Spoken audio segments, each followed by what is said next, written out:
I'm Clever Ghoul, but you can call me Nikki. Welcome back to the channel. Now, as we all know, Summerween is upon us. A lot of Halloween stuff is in stores right now, and I keep seeing a different iteration of these spider candle holders. There's been some at World Market, at Anthropologie. I just keep seeing them all over the place, and I just think to myself, I can make them cuter. So that's what we're gonna do this week. Now, I know we've been doing a lot of candle projects lately. I think this is gonna be the last one for a while. But yes, today we are making spider candle holders, and we're gonna make them better than what's in the store.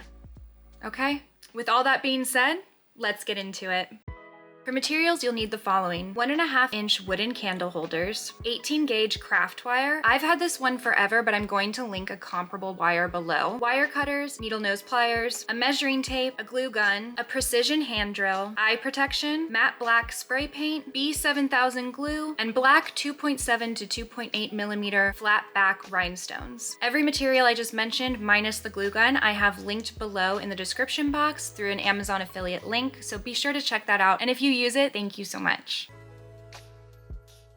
With a pencil, I roughly marked off where the center points of these candle holders were. Then I made a line down the center of the candle holder and labeled one side front and the other back. Next, I took out the measuring tape and lined it up with the bottom of the candle holder, and at the 1/2-inch point, made a mark with the pencil. I went around the entire candle base doing this, and then took that pencil and connected all those little dotted lines that I made so that I had a rough idea of where I was going to place the legs. From there, I measured 1/4 inch to the right and the left of the center lines that I first made, both on the front and the back. Then from those marks, going away from those center lines and going more towards the middle of the candle holder, I measured out 3/8 inch and made a mark. I did that from both of the front lines and from the back lines so that I had 4 dots going across the sides of the candle holder. Next, I put on my eye protection and pulled out my hand drill, and using the 1.2 millimeter drill bit, drilled holes in where I just made those marks. Now it's time to make the legs. I measured out 2 inches of the 18 gauge wire and then snipped it with my wire cutters. You will need to cut out 8 of these pieces per candle holder. Next, I wanted to mark where the halfway point was on these legs, so I put them against a ruler and marked them with a Sharpie. Then I took out my pliers, placed the wire piece near the top of the pliers,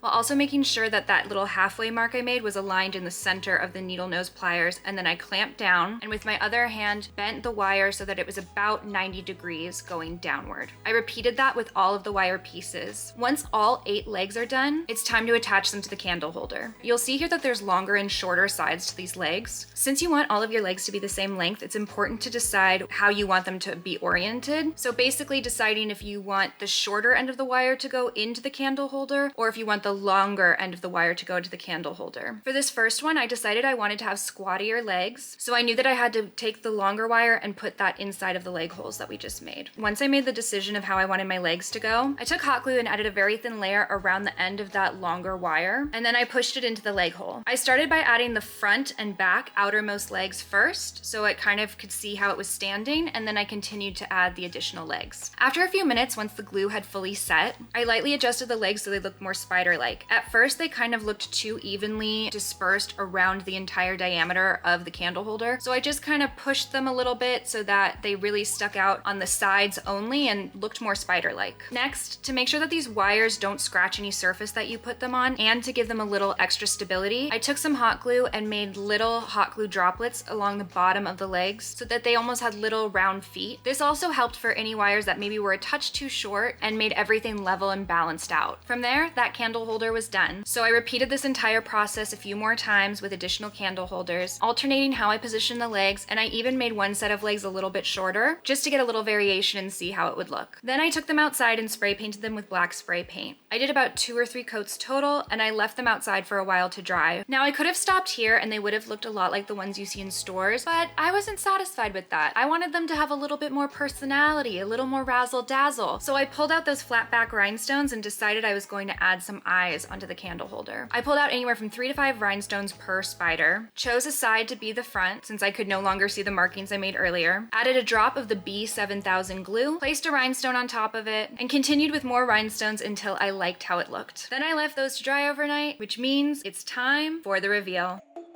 Here they are. Here's one in my hand so you can kind of get the scale of these. They're pretty small, but they're so sweet and I love them so much. They're not as creepy as some of the ones you see in stores, but I think they're definitely a lot more fun than some of the options you see in stores. And I'm really pleased with how they turned out. I only made 3 just for this video, but I may go back and make a bunch more. That pack of candle holders that I recommended comes with 10 candle holders. So imagine if you made 10 of these little spiders, all different heights, you know, different amount of eyes, and you had them all along your table or on bookshelves or all dispersed throughout your home. I just think it adds a really fun little touch and could be so cute to see them all out and about. Now, as I've mentioned before, when using spray paint and having lit candles, we want to be really, really careful. So if you're going to light these, please be sure you do it where you have an eye on them at all times. Safety first. Anyway, I'm so thrilled with how these turned out. I really love them, and I promise next week I will give you a different project than something to do with candles. Thank you so much for watching. Don't forget to like, comment, and subscribe, and I'll see you in the next one. Bye.